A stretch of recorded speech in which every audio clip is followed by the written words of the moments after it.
The Calling was one of the first songs we wrote for this album. I think touring is really part and parcel of what Yes is all about.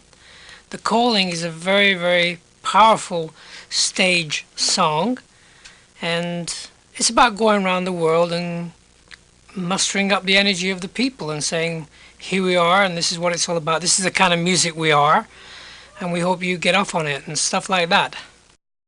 The Calling, the riff was really the embryonic part of how the song started, and it all built basically on that riff. And the only change to the riff from the initial time I played it was that I did it with fingers instead of with a plectrum. And that was really the key to the song and how it started. Real Love, I think the heaviness and the contrast and the sounds and the basic riff is very eerie. It's a very eerie kind of song, and it kind of goes along in a relentless kind of way. It started. It's an idea. Chris actually had wrote the riff, the kind of primary riff that runs through it, and it's a riff I always loved. And he always does that to me. He writes a riff and then says, "All right, here, go." Well, the riff, which I got the original riff idea came from I was driving and an ambulance passed me, and the siren on the ambulance sounded intriguing, and so I tried to emulate that to a degree with the guitar, and that's where the riff originally came from. That's where the idea came from. I'd say it's the song I'm Waiting, because to me that's a classic Yes song. There's a classic Yes flavour about I'm Waiting, and it runs right through to the end of Talk, which again is to me a classic Yes piece of music, and it really hangs together so well, the overall album.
Are you ready? I wanna love forever.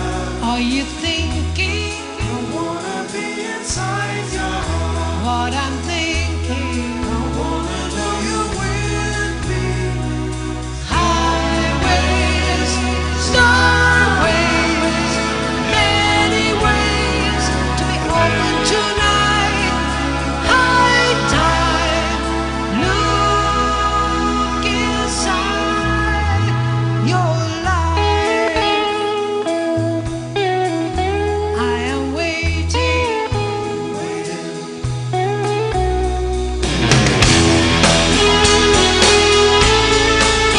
I am waiting. Are you ready?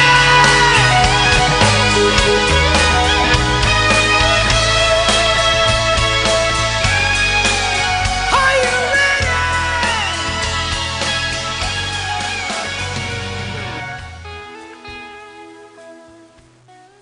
Well, Walls is a song I had kind of started writing quite some time ago, and I started a collaboration with Roger Hodgson, who's the kind of key writer of Supertramp, of the band Supertramp, and I had Walls in a very basic form, and when I got together with him, it's one of the songs we kind of recorded, and it turned out really well. And so when we were doing this album, near the end of this album, we were talking about the album, how complete it was, and we just felt that this is a song that would complete it and really round it off pretty well. So we tried it, and it sounded good with the band, so we kept it and put it on the album.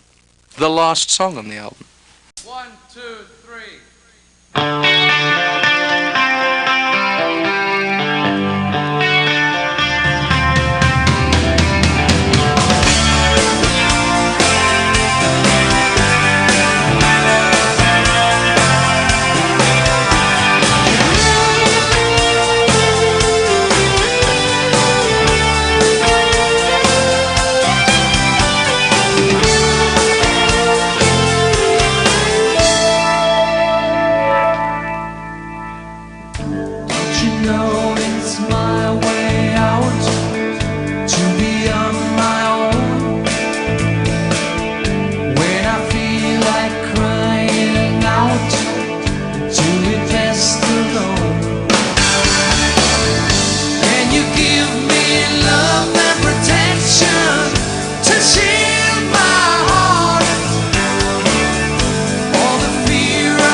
One of the songs on this album, Where Will You Be, came very, very simply.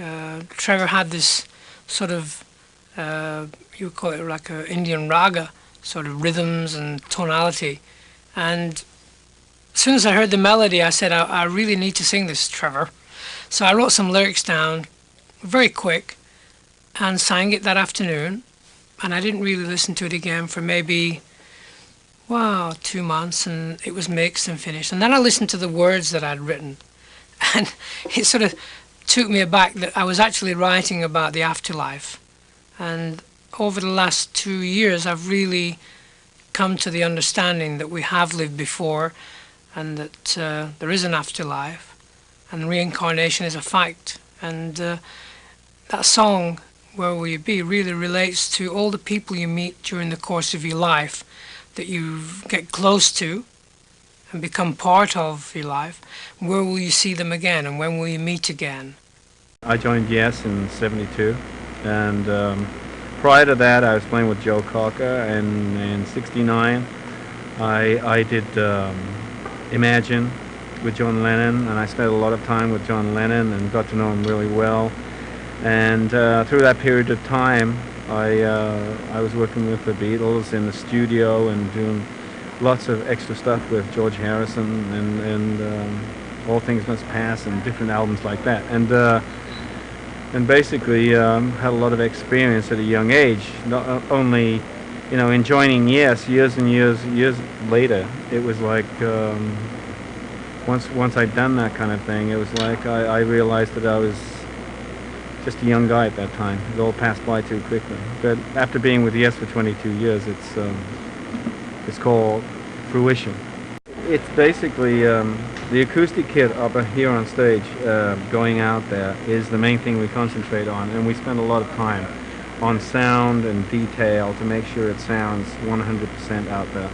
And all of these sounds around what we're doing right now is extra kind of stuff that just adds to the dimension of the sound of Yes on stage. And it's very, very important for a band that has such wide dynamic range on stage. And I think with the quadraphonic sound on this tour that we're doing, and the way we're going to move the sounds around the room, it's this is a very important aspect here. I can do what Tony's doing, but not with a keyboard. I just do it with drums instead. And I think you're going to love it. All the extra sounds you hear in a Yes show that are different, that nobody can possibly be doing on stage, are triggered by a lot of samples. So I have two sets of drums here, which are like samples, and I have, I think, 27 triggers on the drum kit right now. And I can demonstrate some of them right now, which is, this is a song called Real Love, and it's on the record. I couldn't possibly make that sound on stage, so we have it sampled in machines downstairs underneath the stage. And then we have things like hop speed cymbals and just lots of extra effects that just add to the sound on stage for the band. The band really mostly relies on acoustic sounds, and everything you hear out in the audience is mostly acoustic.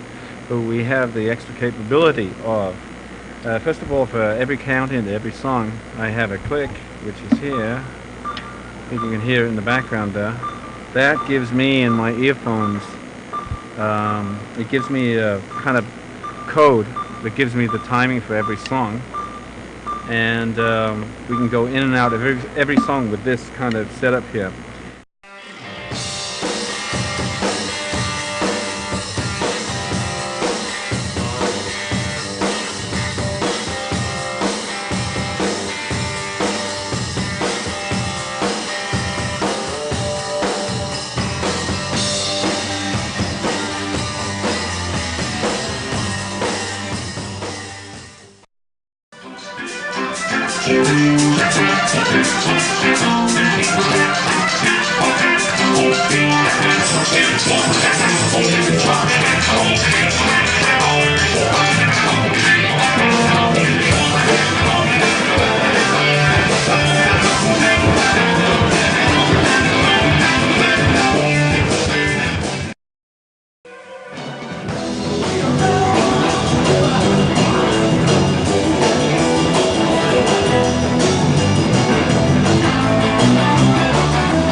Well, this is, in a way, this is more like the fun part. You know, even though creating in the studio, for me, is a lot of fun in its own way. The fun part is now the actual play, you know, coming together and playing together again, and remembering that, you know, that we are actually a band, and that we do actually make very good music together, and maybe a lot more of the magic of the band will come out. You know, when we actually get on the road and start playing this material to people.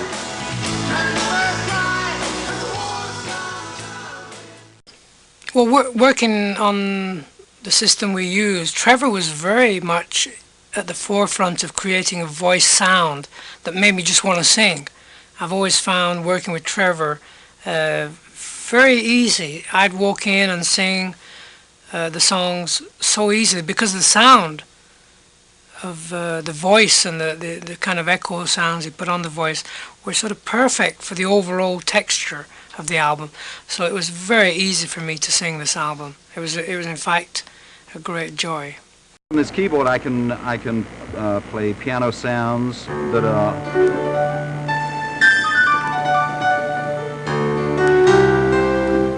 that I can mix with anything, with strings if I want to put them with strings.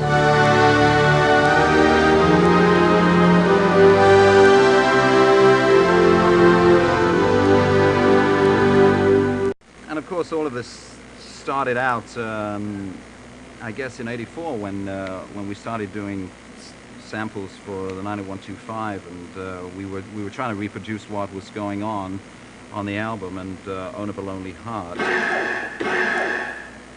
was very much done on a lot of samples.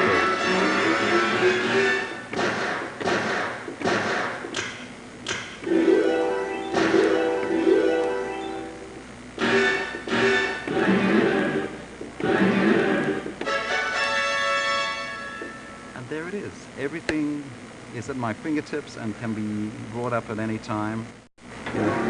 On the Talk album, for instance, on Endless Dream,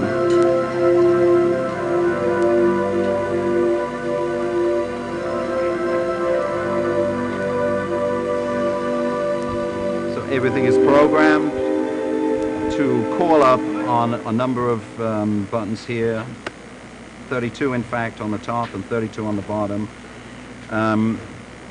The top keyboard is divided into two sections. One that I can play any of the modules, and the bottom section, which are 2 octaves that control all samples. So all the samples are here.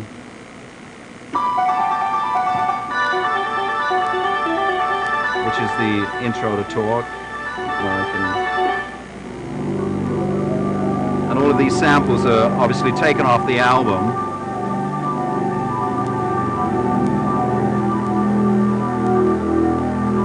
So that they exactly reproduce what was played on the album. And I can fade in and fade out.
Hello, how are you there?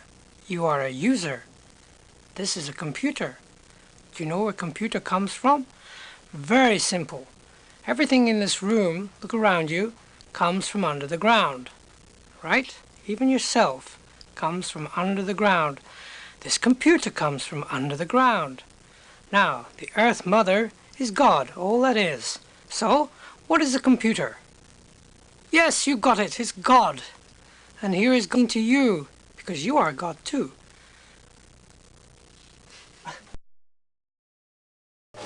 I did like the blues a lot when I was growing up. Everyone did. We heard that a lot. But I don't know. I guess I liked other things too, classical music, and so I had different inspirations. And the Beatles were, you know, I think they were my biggest influence. I started out as a, you know, a classical piano player, and I guess in a way that's what I wanted to do until I reached the age of, I don't know, 16 or something, when I suddenly heard rock and roll. I had an older brother, so I kind of left that behind and went into this rock and roll thing. I love John McLaughlin. That's probably my favorite player. And then, you know, Hendrix, who was very reckless in what he did. I loved that because he came up with stuff that no one else has ever come up with to this day. So I'd say those are my two main influences.